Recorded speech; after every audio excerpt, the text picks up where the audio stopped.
Happy day. Good morning.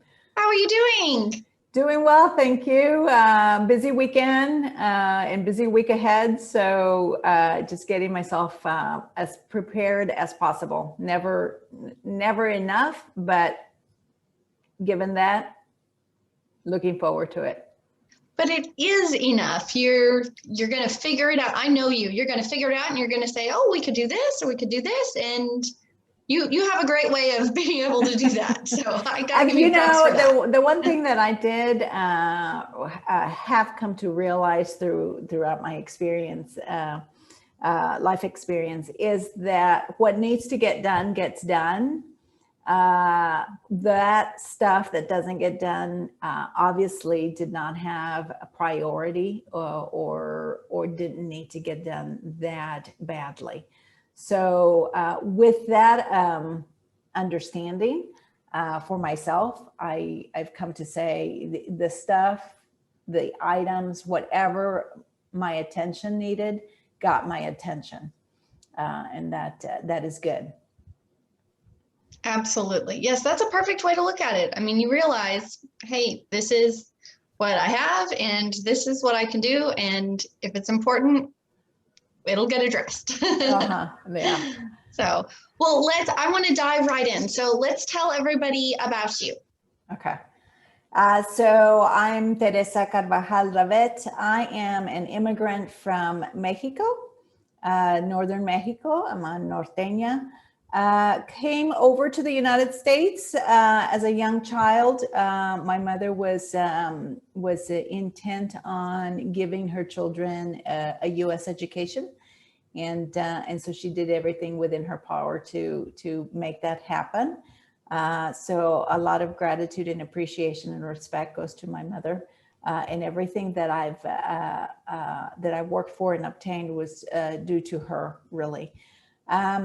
So got my education at Texas A&M University here in College Station, or here close by in College Station, and met my husband there and stayed in Texas. He's a Texan from Houston, so he would have preferred to stay in Houston.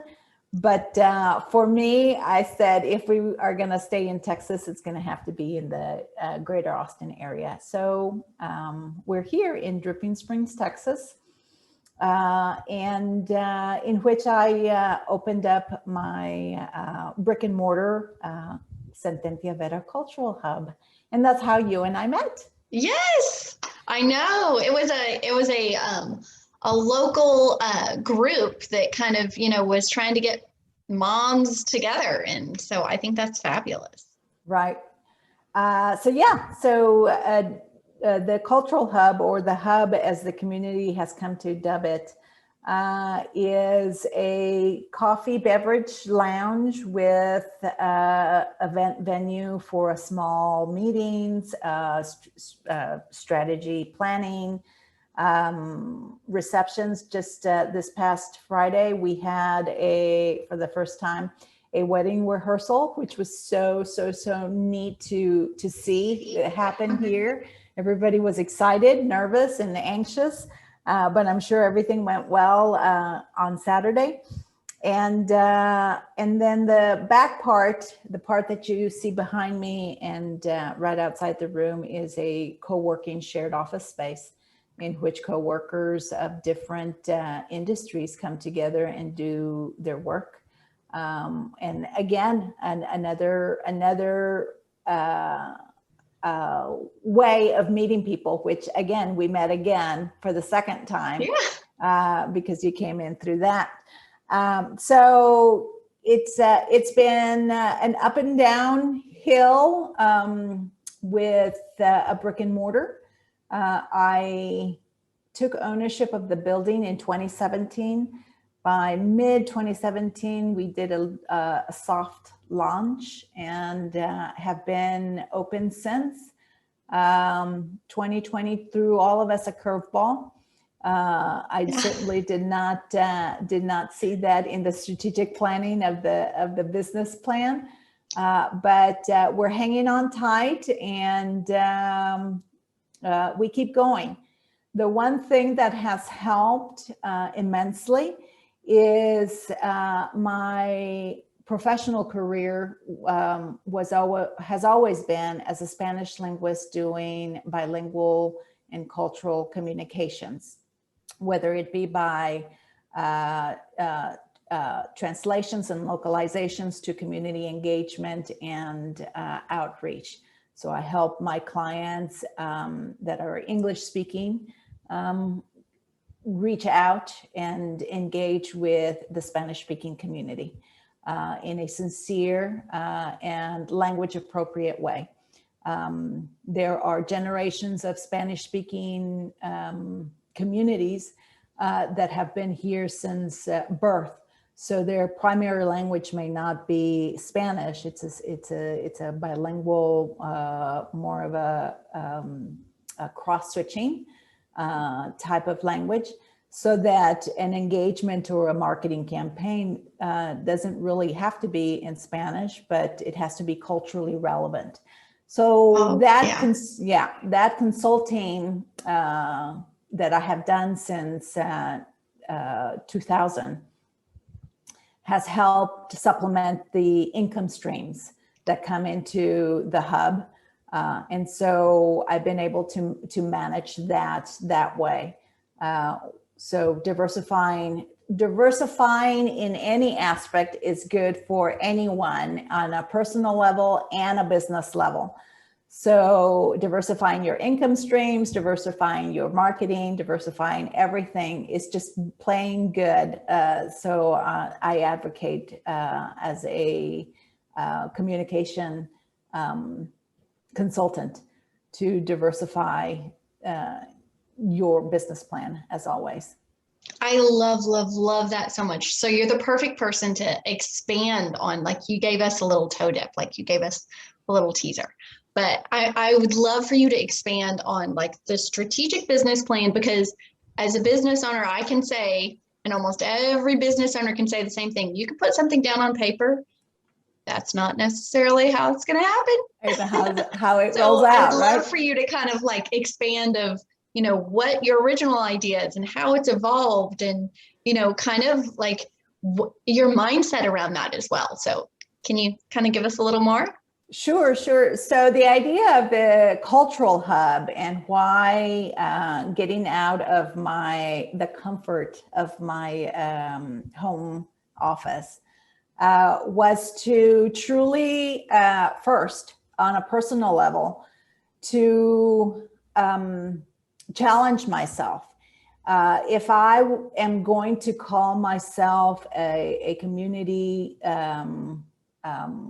organizer, outreach, and engaging different, in this case, language speaking communities with each other, I should be out in the community, right? Experiencing what is going on, where are the challenges, where are the pitfalls, where are the successes, and I really should be experiencing the community as others. And not really just stay behind my comfort home office with my pets. So that was the first thought that came to mind. Okay, I've done this since 2000. In 2016 is when I started kind of playing with the idea. I said, okay, it's time to have an office, a public office, a commercial space. And then this beautiful building, just to divert the conversation just a little bit, this beautiful building went up on the market. This is a long-standing building since over 25 years old. And it was created and constructed by the community, which is like, oh, well, how perfect is that, right? Yeah. So a young couple from the Midwest came down here to Central Texas, looking to set up their business, which is a pottery. There were potters and artists, creatives, and they were wanting to construct a green structure. And this is when green building was just making the public airwaves. People were interested, curious, but there wasn't really a trend into constructing green structures, whether residential or commercial. So they sent out a call, bought this piece of land, sent out a call to the community, friends, neighbors, and said, if you're interested, curious about green building and what it is, come lend a hand and learn through experience, right? So yeah, that's the community came out, learned what green building was about, learned the techniques, and they erected this sort of like a barn raising, erected this beautiful building formerly called Sunset Canyon Pottery.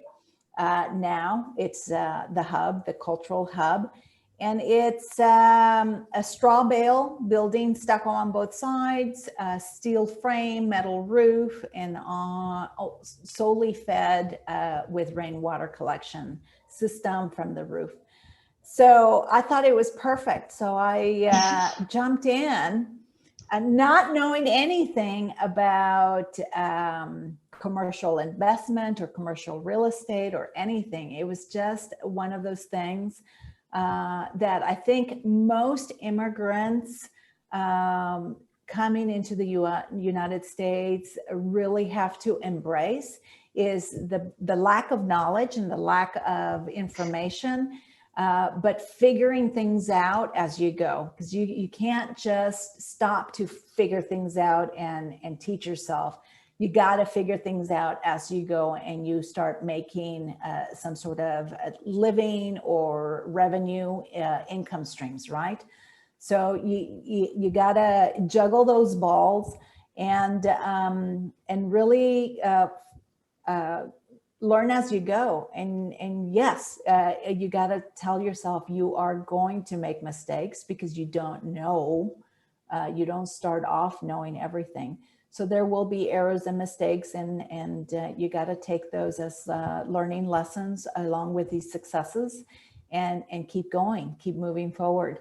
All this to say that was really the impetus to this brick and mortar that I have now.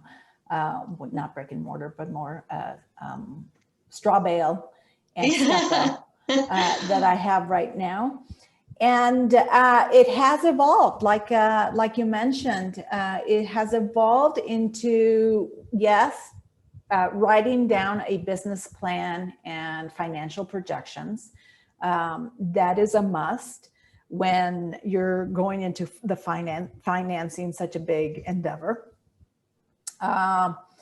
And so on paper, it looks really relatively, once you have it all down, worked out, proofed, revised, checked by others. I always advocate for mentors. So pick a person that you admire for their whatever, whether it's their business savvy or their numbers crunching or their just reality check way of being, and approach them and say, this is what I'm doing, this is what I'm hoping to accomplish. Would it be possible for you to be my business mentor, in the sense that I'm gonna just bounce ideas off of you, and you can just give me the skinny on things, right? Reality, and without any hurt feelings. And so I do have a couple of those. I have a couple of business mentors that help me with regular yearly strategic planning, financial projections, and just one of those that she truly I admired her since that she was my boss. So she was a consulting client when I was consulting out of my home office, and I really enjoyed working with her because just a very, very smart, talented woman. who knows how to maneuver and pivot. I mean, that's been the word for 2020, right? But businesses and organizations have been pivoted, and you've got to be able to accept that you're going to have to make changes and pivot on a regular level, whether you have a pandemic or not, right? Mm-hmm. So all that to say that the business plan was created, the strategic financial projections were created. We got into this building, and it has taken on several iterations throughout its early life, especially now after COVID. So it started off as just, I didn't want to be a coffee house. I said, the hub is not a coffee house. It's not, my competitor is not Starbucks or any of the other local beautiful, and nothing to say negative against any of the coffee houses that we have here in this area. They're beautiful, owned by wonderful business owners, but that's their business, right? They set out to be a coffee house. The hub was not set out to be a coffee house, so I just wanted just good drip coffee. As someone who loves coffee, good drip coffee, none of the frou-frou drinks, none of that. But it has evolved into a more professional coffee beverage bar, and we added the beverage bar after the COVID pandemic hit. People were wanting other beverages other than coffee to be able to hang out here on the outside of the building. So we have a gorgeous backyard, about a half an acre, that I've, through the pandemic, have slowly been clearing and making it a little bit more picnic, created a grove, creative pads for future food trucks, and added the beer and wine permit to the beverage bar menu. So it's not just coffee and cold drinks, but it's also beer and wine now. So that was not in the original business plan. I had no intention of knowing anything about beers, as I'm not a beer drinker. But I'm learning, right? Learning as you go. The event venue became larger. So that space that used to be a combination of co-working desks with areas or bigger areas for small meeting groups just became an open event area. So whether it's a class or a music event, a wedding rehearsal, a workshop of strategic planning, all of that has been occurring in that bigger space now that adjoins the kitchen and the beverage bar. And then in the back here where I am, I'm in the private room where I have added the sound panels. I've added a heavy duty mic, some extra monitors, the light that everybody, the O light that everybody is now getting. In order to facilitate this room as a private meeting space, a private workspace, podcasting, webcasting, a therapy room. There's area therapists that use this room to meet with their clients one-on-one instead of via Zoom. Right outside the doors, we have a smaller shared workspace in which desks are configured to have enough elbow room for everybody to feel like they can work on their stuff by themselves with their earplugs in or headsets in and do their work safely because there's enough room for us to be working in there. The ventilation is well there. And then in the very back is what started off as another pivot conference room, where area professionals could come and have either team meetings or conference, a total of 12 to 14 person conference room to have their group debriefs and such. The pivot in 2020 was that room became leasable, like the traditional suite lease, and we leased it to Code Ninjas, which is a growing franchise from Kyle area. The owner there had his studio in Kyle and is exploring the idea of a second studio in the Dripping Springs area. But obviously with 2020, he had to be very cautious as to what type of leasing arrangements he could get into in this exploratory phase of his second studio. He came here to the hub to explore the idea of maybe it would be safer for him to just do a co-working setup. And so we designed an agreement that is as flexible as a co-working agreement membership, but also mimics the traditional suite lease, commercial suite lease, right? So it's both beneficial for the hub in order to have that income stream of another member due, and beneficial to him in which he's not tied down so much in case this exploratory phase of a second location is a lot of overhead for him, right? So so again, it's just learning as you go, learning to pivot, learning to say, okay, this is what is traditionally done. These are the traditional contracts as far as leasing space versus the traditional membership agreements. Can we modify them, blend them, create this another keyword in our current lexicon is the hybrid. Can we create hybrids of this of these, or do we just need to create something new?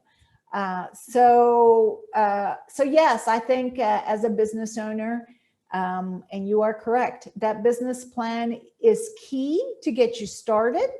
But you do have to keep in mind that every year it is advisable and good practice to revisit with a strategic plan of sorts in order to revisit the plan, make adjustments there and to your financial projections, and be willing to diversify your income streams, right? Your mission is the one that needs to really ground you. What is the mission of your efforts, right? So as long as your mission is still what is grounding your purpose or your work, I think the diversification can look in a variety of ways. Yeah. But just always have that mission in mind. Write it down at the top of whatever scratch piece of paper that you're, and if whatever you are brainstorming meets that mission for you, obviously it might not resonate for everybody. I think you're being true to the efforts that you're putting in. I believe that once your mission gets sidelined or ceases to exist, that's when the purpose of the work that you're doing becomes just another job, right? And that's not the reason any entrepreneur goes into launching his or her own business. They don't want just another job. They want a profession or a business in which they could develop and evolve their purpose. Yeah, absolutely. And if I were to guess, part of that would be like how your relationship with your family has kind of changed, and yourself. Like how has this business changed those relationships? So yeah, tremendously, right? Because before I was at home almost 24/7, except for those times that I was either with a client or working out of the client's office. But for most of my parenting years, not that I've stopped parenting, but when my kids were younger. So now I have a 24-year-old, twin 22-year-olds, a 20-year-old, and then a 14-year-old. So I have 5 kids. So in their formative years, when they were truly, truly dependent on me and keeping their schedule, keeping them fed, keeping them safe, having a home-based business was the best thing that I could possibly do if I wanted to continue my professional career, right?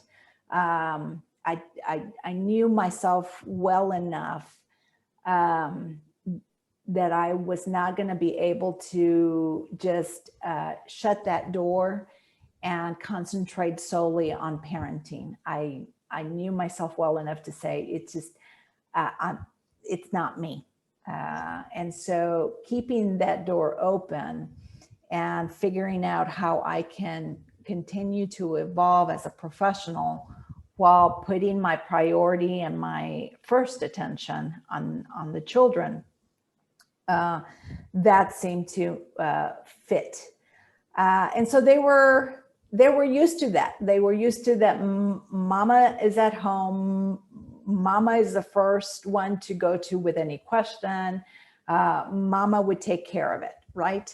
And so when I left the home office into this building, that took a lot of transition for them. They were older, yes, but I mean, habits are hard to change. And so when I started telling them, you need to go to dad now. You need to, or just include both of us in your request for whatever it is that you need, or whatever help or support that you need. Instead of coming to me first, come to both of us first, so that we both then have the chance to either compromise and say, you take this one this time, I'll take the next one, or I really can't take this one now. You're going to have to pick up the load more this time around, which was hard for them, because even when I was at home and I would shut the doors to my office and say, okay, Mama, this is Mama's work time. You guys figure it out. There's plenty of heads here that can figure any, unless it's a true emergency, do not knock on Mama's door. That was hard for them. It is hard for kids, because I mean, they can see you, they know you're there. And even though I told them, do not knock or open this door until I open it, you can still hear the little tap, tap, tap, tap, so softly. And I said, no, that's still a knock.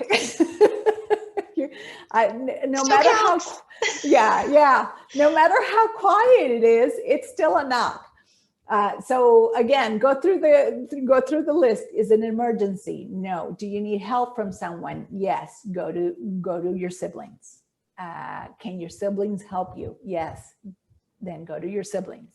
Will they help you? That's another. That's the key question. But so getting out of the home office and into a space, I saw and experienced with so much happiness. My productivity went up, obviously, right? Because I wasn't juggling the mom caretaker role with the business as blended as it is when you work from your home. But I did notice that it was affecting the children in the sense that that's what they were not used to, and it was gonna be a longer, maybe more difficult transition for some, depending on their personalities, depending on their age and maturity level, that they would have to kind of acclimate. And so I had to give grace to that, right? We were gonna have more blow ups. I was going to experience more criticism just their children. And they're going to say, you're the worst mother ever. Yeah. When I don't accommodate to their needs. Right.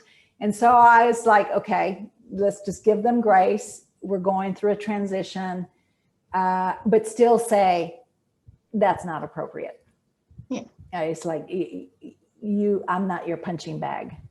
And there are plenty of adults that you can turn to. And I've given you the tools and the resources that you can use, that if I'm not here, and there may become a time that I'm not here, period, right?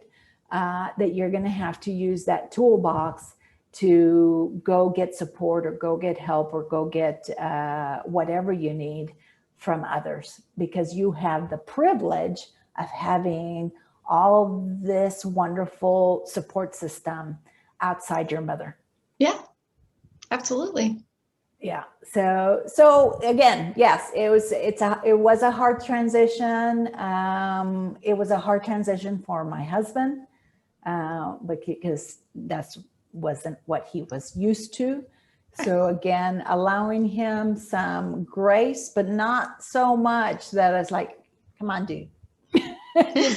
You've had it pretty easy in the past. So it's just expecting him to step up.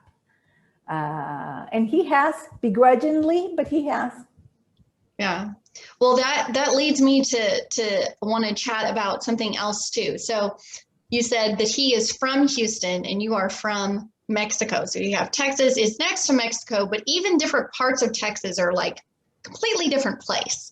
So can you kind of give us a little bit of like how you navigate like that multicultural parenting that you're doing? It's both a benefit and a challenge. So the benefit is that the children have been raised in a household that has extremes, right? It's extreme perspectives, extreme customs, extreme thoughts. I mean, they don't mesh most often. Sometimes they do. The key thing for us was that he and I were both brought up Catholics. And so that was the commonality that we could kind of share with the kids, from which our cultural traditions came from, some of them at least. So the kids have been able to experience these two cultures and languages and life experiences. And so they have this awareness that not all people, this is not normal to all people. This is not logical to all people. This is not how we do things to all people. See what I'm saying? That's perfect. Yes. Right. So the challenge is they know exactly, they're not dumb little human beings. They know exactly which parent to go to to get the answer they're looking for. Oh yeah. Oh yeah. Right? They're master manipulators. I mean, not in like a horrible way. Like that's just how children are. Like naturally we want to go and get what we want. Like that's human nature. So, yeah. So that, I mean, we as adults continue to do that. So that just think about our doctors. We will go to one doctor and get the wrong prescription or the wrong whatever we're not willing to do. And so it's like, okay, I'm going to go to a second opinion, and I'm going to go to the third opinion, and I'm going to go shop doctors until I get the solution that I want. And so kids are, I mean, that's their practice run with parents, right? Going to the specific parent and that they know will give them the answer they're looking for. So that has been a challenge and a benefit and a wonder to see how they develop and they use this ability. As a couple, it has also been challenging to be able to compromise. So it's a lot more compromising than I think, not having been in a relationship where both of us are from the same country, same culture, same life experience. But my thought is that it would be easier, obviously, if couples agree on everything or almost everything, right? Whereas in my situations, it's more likely that we will disagree on how to resolve or do or not do things than couples that are from the same culture, ethnicity, and all of religion. Our identities are so complex, and so many things affect the identities that we want to create within ourselves. That for my husband and I, it's been a struggle finding that compromise that both of us can say, okay, I feel heard. I feel that my perspective or my life experience is respected and heard without giving up so much, right? Yeah. And that's the key, is like how much, what is that term? How much you're willing to give up in a compromise as opposed to nothing at all.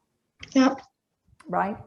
So it's been tough, but it's been 27 years now. 27, 26, 27, something like that. I lost count. It's okay. It's a long time. It's been a long time. Yeah. Yeah. Well, I would love to hear about like any story or tradition that you had growing up or that you use now. Like that's something that we would love to hear you share. Definitely. The Dia De Los Muertos is a very, very honored, respected, lovely tradition in Mexico, the Day of the Dead, in which we pay tribute, remember, celebrate those loved ones that have passed. And the belief that if we pay tribute in the form of altars, creating these altars, going to their gravesite if we live within the same city as their gravesite, and really creating the altar not only with flowers, which is the marigold, but with all the items that are the greatest, best memories that you have of that particular loved one. We all have it in every culture, right? Where we, something, we're at a family gathering or family reunion, and someone brings those deviled eggs that Uncle whatever loved, or this is his recipe, or aunt's recipe, or grandma's recipe. So we do that every year for Dia de los Muertos. And in fact, I will have a community altar here at the hub in the coffee lounge for people to bring whatever memory, whether it's just their picture or their favorite flower or their favorite whatever that reminds you of your loved ones. We can set it up in this community altar that I'll be creating. I love seeing those. Oh, they make me smile so much. Yeah, I know, right? It's a positive and happy occasion, and part of that grieving process, right? That we need in looking at the end of our lives, the end of someone's lives. And it just kind of doesn't make it hurt so much. Yeah. When you do that on a yearly basis. So I've brought up, so I didn't grow up with Halloween. So my kids sort of have Halloween and they have Dia de los Muertos all within a few days of each other. And in fact, I would, when they were young, toddlers, grade school, I would take them to La Peña, the Mexic Arte Museum in downtown off of Congress and Fifth, I believe, is the cross street. So they used to, I think before pandemic, still every year they would close off the streets and do a festival, Dia de los Muertos festival, right there next, right outside their doors. And so I would take the kids there, get face painted. You would see La Calavera, you would see just the sugar skulls. It was a music galore, food, obviously, from Mexico. All the color, the papel picado, which is the paper, what is that? Papel picado is the paper that you cut and make these beautiful squares. The designs. Yeah. Yeah, all the designs. I love that. Like, you have so much knowledge as a mom, like just this abundance of knowledge. So I really want people to hear what you have to say about, like, is there any like advice or, a thought or an idea that you'd want to share with a mom who's like, okay, I want to learn from you. What's one thing you can tell me? Allow your kids to explore everything. So even their most craziest, or what you believe to be their craziest idea, figure out a way of to be able for them to explore it. That feeling of stepping out of their comfort zone and exploring and creatively thinking of how to explore, and let's just start doing it and the path will change. I really truly tried to do that with the kids, knowing that they were being raised in a bicultural home, that they could explore Dia de los Muertos as well as Halloween, that they could explore whatever hobby or music instrument or whatever. So I think it has created their ability to be confident that they could figure things out. And when they get stuck, and I just say, I have true faith that you can figure this out. And it's kind of reminds them that, yeah, I can figure this out. And let's just take that step. Let's not get stuck and take that step. So if you sort of mimic that in the safe space that you create for your young children as far as exploring and figuring things out as you go. It doesn't have to be big adventures or such, but just letting them explore their thoughts and ideas and just figuring things out. And it shows them that if they fail, it's okay, right? It's like, okay, so that failed. What can we do differently? Yeah. Or what should we do?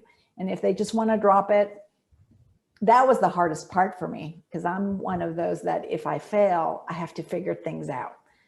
But kids sometimes like, oh well, it didn't work. On to the next one. I'm like, no, let's figure it out. I'm okay.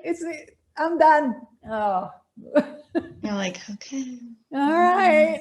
Yeah. I mean, that's, yeah, that is what it is.